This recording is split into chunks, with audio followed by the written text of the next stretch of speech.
Bonjour,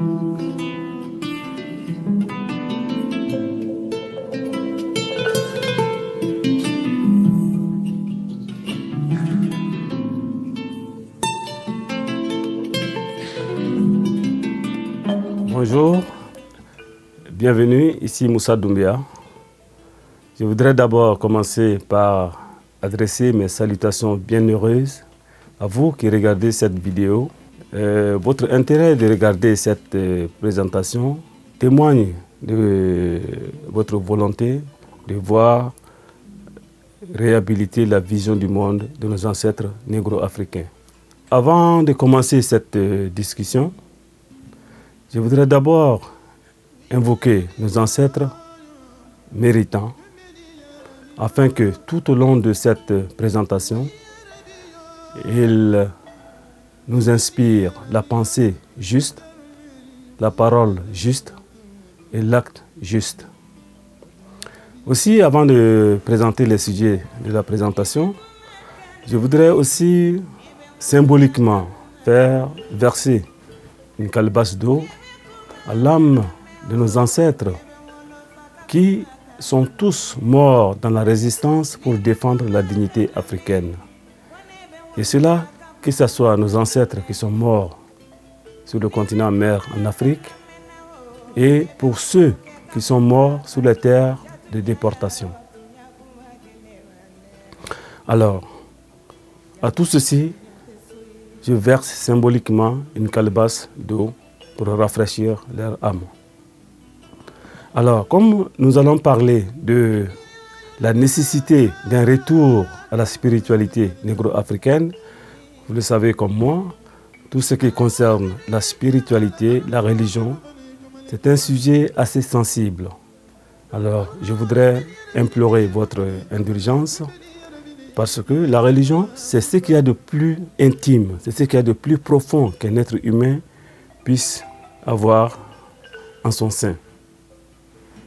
Mais aujourd'hui, nous sommes obligés en Afrique de parler de religion, de parler de notre religion, notre spiritualité négro-africaine. Alors, je voudrais implorer votre indulgence si, par malheur, des propos écorchent certaines sensibilités. Je ne le fais pas exprès. Dans ce cas, je voudrais bien que vous me pardonniez. Alors, parlant de spiritualité, je voudrais d'abord faire remarquer qu'aucun peuple sur la terre ne peut s'épanouir dans la religion ou dans la culture d'un autre peuple. D'où la nécessité pour nous, Africains, de retourner à la spiritualité de nos ancêtres. Puisque notre spiritualité ancestrale, c'est bien elle, la première spiritualité du monde. Notre religion, c'est bien elle, la première religion du monde. Une religion qui n'a jamais été égalée en sagesse, ni en humanisme, bien qu'elle ait été copiée, falsifiée, édulcorée par d'autres peuples. Alors, si on pose la question à un Africain, est-ce que vous avez une religion? La plupart des Africains vous répondront, oui, ma religion c'est le christianisme, ma religion c'est l'islam, ou ma religion c'est le bouddhisme, etc. Par contre, quand vous leur posez la question, est-ce que vous avez une tradition? Ils vous diront, oui, nous avons la tradition africaine. Et voilà l'erreur que beaucoup de gens font. Nous, à notre niveau, on ne fait pas de distinction entre la religion et la tradition. Pour nous, la religion, c'est la codification de la tradition d'un peuple. Tout comme l'islam est la codification des traditions des peuples arabes, le christianisme est la codification des traditions des peuples judéo-chrétiens. Nous avons aussi la religion ancestrale négro-africaine, qui est d'ailleurs la première religion du monde, de l'humanité. une religion pleine de sagesse, qui n'a jamais été égalée en sagesse. Et nous allons, à travers 3 évidences, prouver que nous avons une religion la plus vieille, la plus sage, et que nos ancêtres avaient la meilleure perception du Créateur. Les 3 évidences sont d'abord l'évidence scientifique. Moi, j'ai une fascination, en même temps, je suis un peu intrigué par les gens qui disent que Dieu n'existait pas. Puisque tout dans la vie concourt à faire croire à l'existence d'un Créateur. Et nous, nos ancêtres négro-africains, sur la terre, ils se sont posé la question, évidemment, d'où vient la vie, pourquoi nous sommes sur terre et quelle est notre destinée après la mort. Et ils ont trouvé les réponses les plus satisfaisantes à ces questions-là. Alors, ils ont observé la nature, fantastique qu'elle est, complexe qu'elle est. Ils se sont dit, tout ça, ça ne peut pas provenir de rien. Donc, il a bien fallu un créateur de tout ça. Et l'humain, avec la petitesse de son esprit, ne pouvait pas trouver la réponse à tout ça, à ces questions-là. Puisque la nature du cerveau humain n'est pas capable de conceptualiser la grandeur de la création. Parce que tout récemment, les chercheurs de la NASA nous ont dit qu'ils ont découvert une planète qui serait située à 1400 km, 1400 années-lumière de la Terre. Vous imaginez la vitesse de la lumière? La lumière doit parcourir une distance de 1400 ans pour parcourir cette planète-là. Donc, le cerveau humain ne peut pas conceptualiser cette distance. Et donc, quand on regarde la Terre, le Soleil, la Lune, toutes les planètes, notre galaxie, des milliers de galaxies, impossible que tout ça existe en harmonie et qu'il n'y ait pas de créateur. Donc, nos ancêtres ont trouvé que tout ça a été créé par un créateur. Mais ce créateur-là, il n'a pas une forme humaine comme les religions dites révélées nous ont fait croire. Le Créateur, c'est quoi pour nos ancêtres? Le Créateur, c'est une force vitale. Dieu est une force vitale, c'est une énergie pure, pure au comble de la pureté. Dieu, c'est une force vitale, juste au comble de la justice. Donc, ça, scientifiquement, on ne peut pas contester l'existence du Créateur. Donc, nos ancêtres étaient des scientifiques. C'est par l'observation du cosmos, de l'univers, qu'ils sont arrivés à l'existence d'un Créateur. Deuxièmement, il y a l'évidence historique. Tous les scientifiques sérieux sont maintenant d'accord que l'humanité est née en Afrique.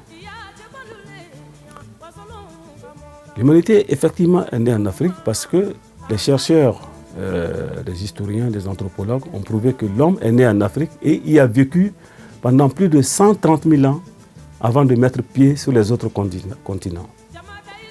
Donc, si l'homme est né en Afrique, il va de soi que les premières questions que l'homme s'est posées, ce sont des questions posées par des Africains. Il va de soi que la science a été initiée dans tous ses aspects par les Africains. Et aujourd'hui, nous avons la conviction que les scientifiques grecs qui sont venus en Afrique étudier. Et la civilisation européenne est basée sur l'Antiquité grecque, mais les savants grecs, les philosophes, les religieux sont tous venus en Afrique pour apprendre la science, pour apprendre la religion. Mais cela, on ne le dit pas, tout simplement parce qu'il y a escamotage de l'histoire. Mais aujourd'hui, tous les scientifiques sérieux vous diront que l'homme est né en Afrique. Ça, c'est l'évidence historique. L'évidence sociologique,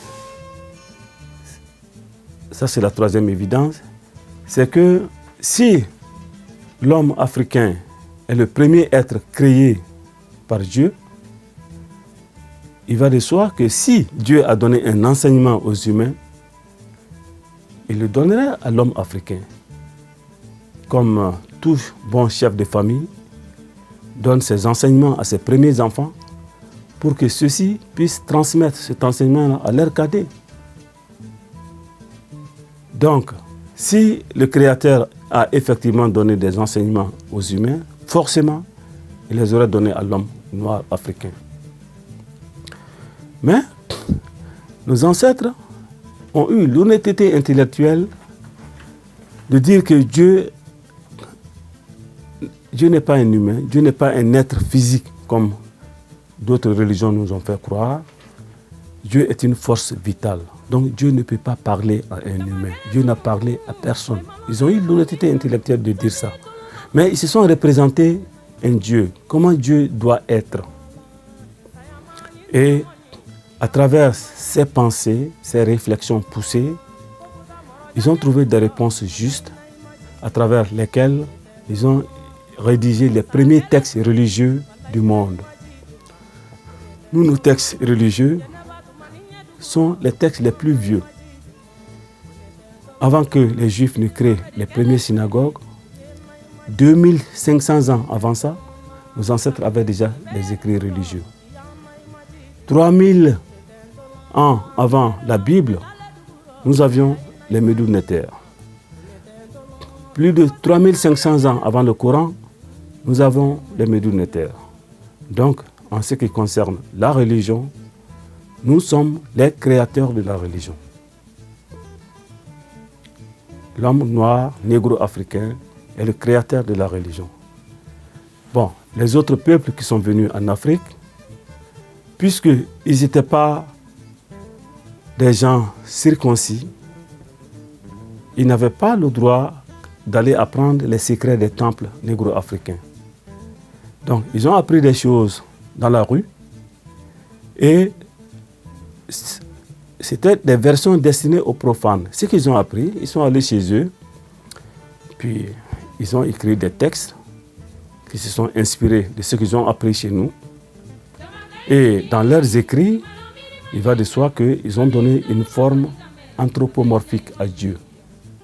Donc, ils ont présenté Dieu, le Créateur, comme un être ayant des sentiments humains. Quelque chose qui ressemble beaucoup à un roi. Un roi qui punit et un roi qui récompense.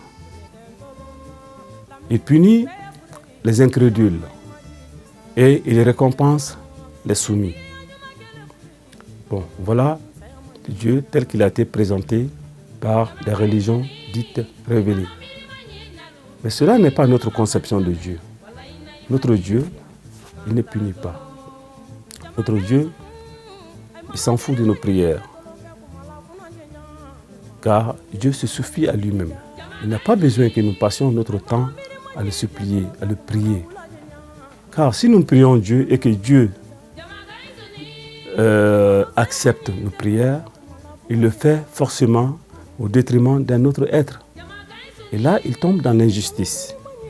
Or, Dieu, c'est la justice au comble c'est le comble de la justice, c'est le comble de la perfection. Il ne peut pas prendre parti pour une créature au détriment d'une autre créature.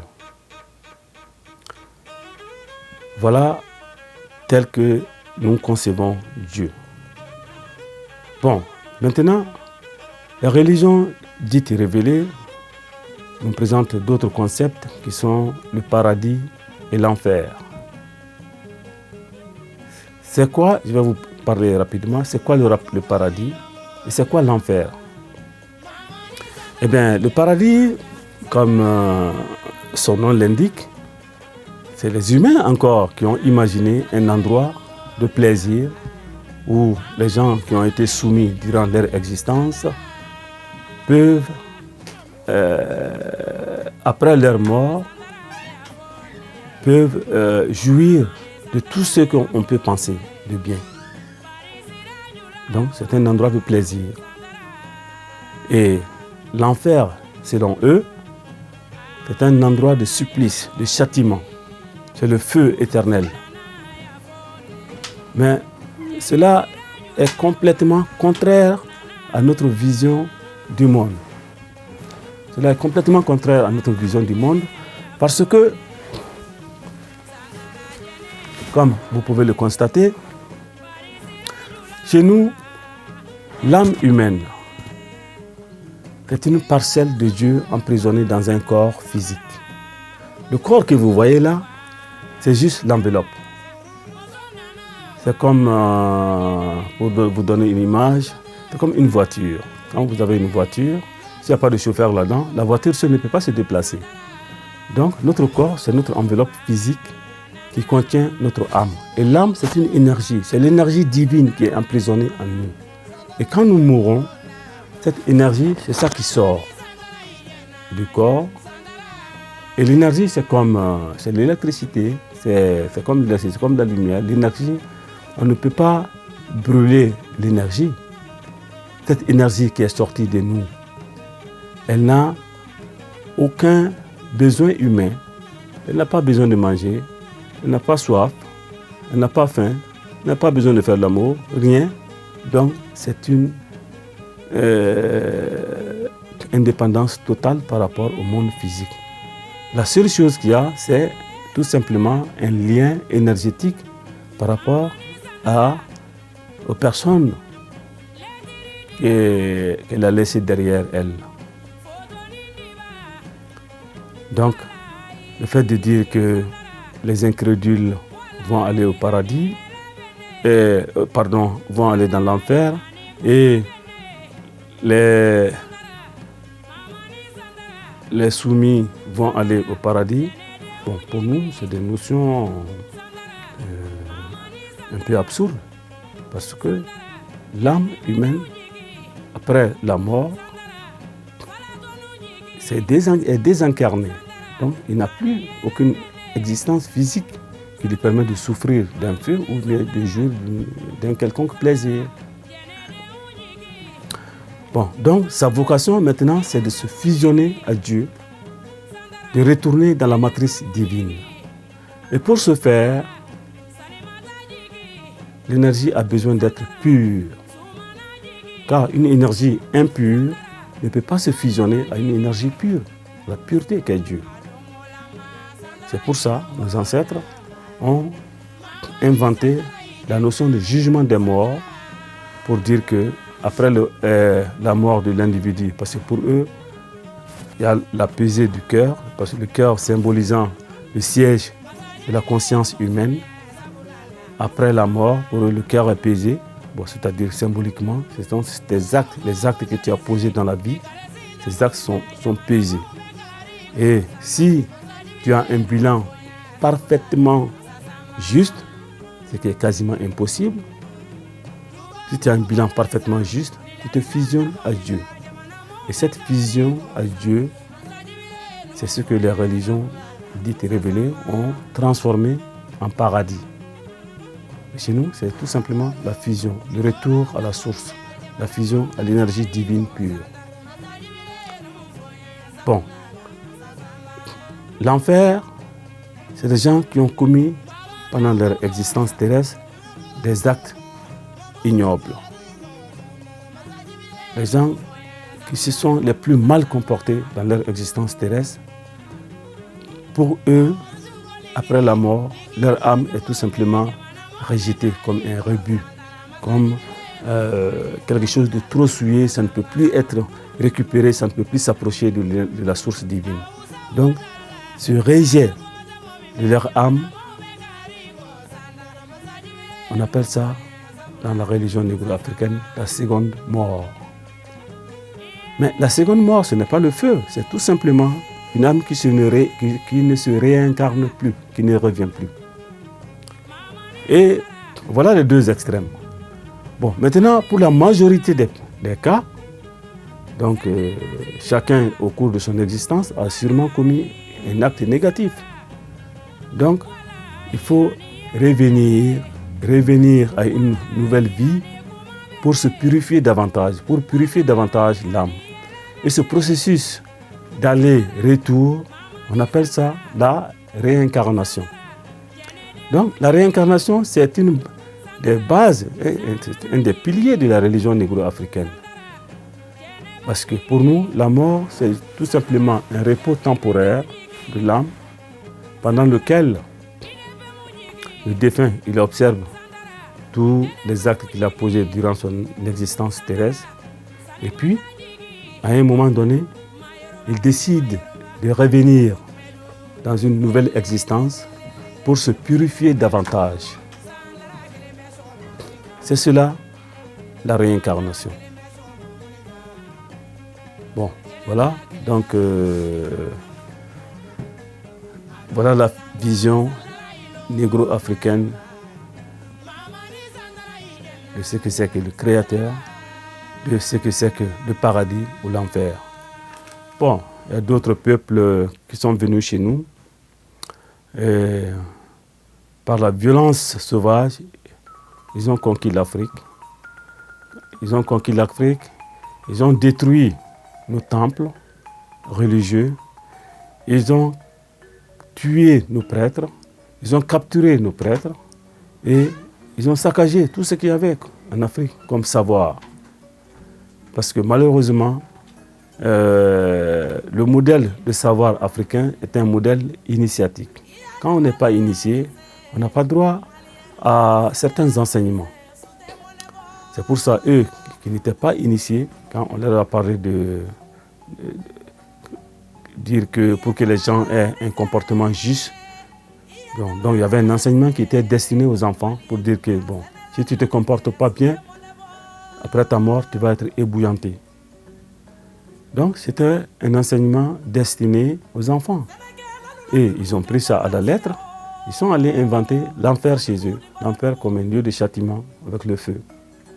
Mais à la base, c'était un enseignement destiné aux enfants. Parce que dans la culture africaine, la peur est toujours utilisée comme un instrument pédagogique. Donc on invente des choses pour faire peur aux enfants. Comme ça, l'enfant il se dit, si je fais ça, je vais avoir telle maladie. Par exemple, nous, quand nous étions des petits, on nous disait, si un enfant mange un œuf, ben, il va avoir le goitre. Bon, en réalité, l'enfant ne va pas avoir le goitre, mais il fallait cette pédagogie de peur pour que les poules puissent se reproduire dans le village. Donc, voilà la vision négro-africaine de la chose. Et il y a des enseignements plus poussés par rapport à cette vision. Mais pour aller plus loin, il faut être initié. L'initiation est fondamentale pour l'Africain. Tout Africain qui veut accéder à la connaissance profonde doit pouvoir s'initier. Et nous, en Afrique, au Mali, nous avons créé une association qui s'appelle 3RNA, c'est-à-dire le Rassemblement pour la réhabilitation de la religion négro-africaine. 3RNA, effectivement, se pose comme objectif de réhabiliter tout ce qui est notre vision du monde ancestral. Ça commence d'abord par la spiritualité, comment nos ancêtres voyaient le Créateur, et ensuite par la réhabilitation des rituels traditionnels, comme les étapes fondamentales de la vie qui sont célébrées par nos parents, par nos ancêtres, qui sont la naissance, qui sont la puberté où il y a la circoncision et l'excision, ensuite le mariage et la mort et les funérailles. Voilà les rituels qui sont sacrés, qui couronnent chaque étape de la vie. Mais dans une prochaine vidéo, nous parlerons effectivement de chacun de ces rituels-là. Bon, donc 3RNA se donne comme objectif de réhabiliter non seulement la spiritualité négro-africaine, mais aussi tout ce qui est rituel traditionnel africain. D'ailleurs, je vous invite. Au Mali, nous avons organisé des séances d'initiation 2 fois par an, à l'entrée de l'hivernage et à la sortie de l'hivernage. Nous organisons des séances d'initiation collective à l'intention de tous les Kamites, que vous viviez en Afrique, n'importe quel pays d'Afrique, en Europe, en Amérique, partout. Si vous êtes intéressé par l'initiation, nous vous invitons à venir s'initier au Mali. C'est une occasion offerte par l'association 3RNA. Mais la seule condition, on ne peut pas être initié, parce qu'au Mali, nous faisons des initiations au commun. Pour être initié, un garçon, il doit être circoncis. Bon, il y a d'autres types d'initiations pour les femmes. Bon, je n'en parlerai pas ici parce que les femmes aussi ont leurs sociétés secrètes qui sont très fermées aux hommes. Mais pour nos sœurs et mères, nos filles qui sont intéressées éventuellement par l'initiation, sachez qu'il existe des sociétés d'initiation spécifiquement destinées aux femmes. Et là, nous pouvons aussi faire la connexion entre vous et ces femmes initiées-là. Bon, nous voulons aller plus loin que ça. Il y a des initiatives qui naissent déjà en Afrique. Au Cameroun, avec le professeur Mbok Bassong, il y a une association qui s'appelle Mbok Yes. Donc, nous voulons mettre une synergie entre toutes ces associations, toutes ces confréries-là, et créer une grande confrérie panafricaine. La grande confrérie panafricaine, c'est quoi? Il s'agit de mettre ensemble, créer une connexion entre les sociétés initiatiques, entre les confréries d'initiation qui existent partout en Afrique, comme le Koma au Mali, le Do au Mali, le Bouiti au Gabon, le Mbok au Cameroun, le Vodou au Bénin. Nous voulons toutes ces sociétés, toutes ces confréries locales-là, mettre ensemble. Mais il ne s'agit pas de les effacer. Hein. Donc, quand on dit grande confrérie panafricaine, nous n'allons pas dire que le Koma ne va plus exister au Mali. Non, ça, pas du tout. Le Koma va continuer à exister au Mali, le Vodou va exister au Bénin, le Bouiti va exister au Gabon, le Mbok va exister au Cameroun. Mais nous voulons, à travers ça, créer une suprastructure panafricaine où les grands initiés vont élaborer des textes et on va éventuellement mettre en place une clergé, une liturgie pour pouvoir élaborer nos formules de prière destinées à nos ancêtres. Parce que quand on dit prière, tout le monde pense obligatoirement à la prière adressée à Dieu. Mais nous adressons nos prières à nos ancêtres. Parce que nos ancêtres sont déjà des êtres divinisés. C'est à eux que nous adressons nos prières, parce que nous sommes la suite.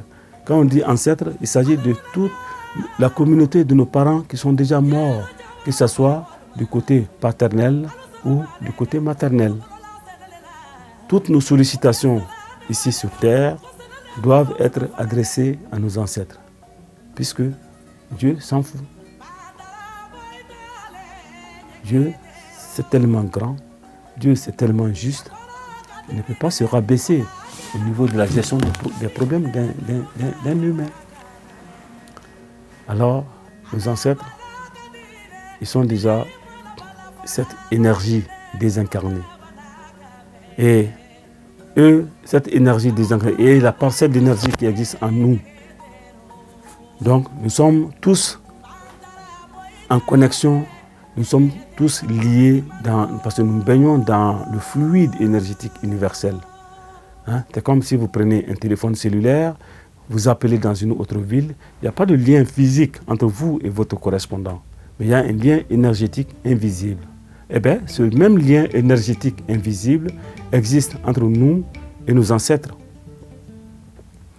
Donc, voilà un peu brossé en quelques mots, la vision du monde négro-africain sur le plan spirituel. Donc, nous avons effectivement une spiritualité, nous avons une religion. Une religion, ce n'est rien d'autre que la codification des pratique d'un peuple, la codification des comportements, c'est la législation de l'esprit et des comportements. C'est ça la religion. Hein? La spiritualité, c'est le rapport direct avec le divin. Et nous, on avait ce rapport direct avec le divin. On n'avait pas besoin, quelqu'un qui a un rapport direct avec le divin, il n'a pas besoin d'un prophète, il n'a pas besoin d'un messie, il n'a pas besoin d'un livre dit saint. C'est pour ça que nos ancêtres n'ont jamais prétendu que Dieu a parlé à un des nôtres. Ils n'ont jamais prétendu qu'un livre est descendu du ciel. Et pourtant, nous connaissons bien Dieu. Nous avons un rapport très étroit avec le Créateur.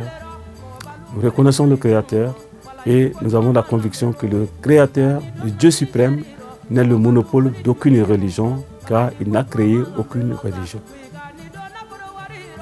Voilà, ramasser un peu la vision du monde négro-africain par rapport à la spiritualité, par rapport à la religion. À la prochaine vidéo, donc, on va faire ça, ça va être des thématiques plus spécifiques par rapport aux rituels traditionnels. Donc, dans une vidéo, je vais vous parler spécifiquement du mariage traditionnel. Et ça, c'est un topic très important parce que ce que vous devez savoir à l'avance, c'est que la femme, le rabaissement de la femme africaine est venu avec les religions dites révélées, est venu avec la mairie en Afrique. Donc, je vais vous parler du mariage. Je vais vous parler des funérailles, comment nos ancêtres organisaient les funérailles, l'accompagnement d'un défunt. Ça aussi, c'est un titre très important. Et l'autre vidéo qu'on va faire, ce serait aussi par rapport à la circoncision et l'excision. Aujourd'hui, en Afrique, il y a une grosse campagne autour de ces thèmes-là. On dit que c'est la mutilation sexuelle.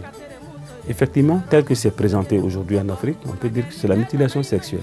Mais dans la vidéo, je vous parlerai pourquoi il y avait la circoncision et pourquoi il y avait l'excision. Et enfin, une autre thématique importante, ce sera, comme on a parlé du mariage, on va forcément parler du début de la vie, qui est la naissance et le baptême d'un enfant. Voilà quelques thématiques et j'aurai le plaisir de vous présenter dans les prochaines vidéos. Bon, voilà cette présentation sur la nécessité du retour à la spiritualité négro-africaine vous a été faite par Missa Doumbia. Je suis le secrétaire général du Rassemblement pour la réhabilitation de la religion négro-africaine, qui est une association culturelle basée au Mali.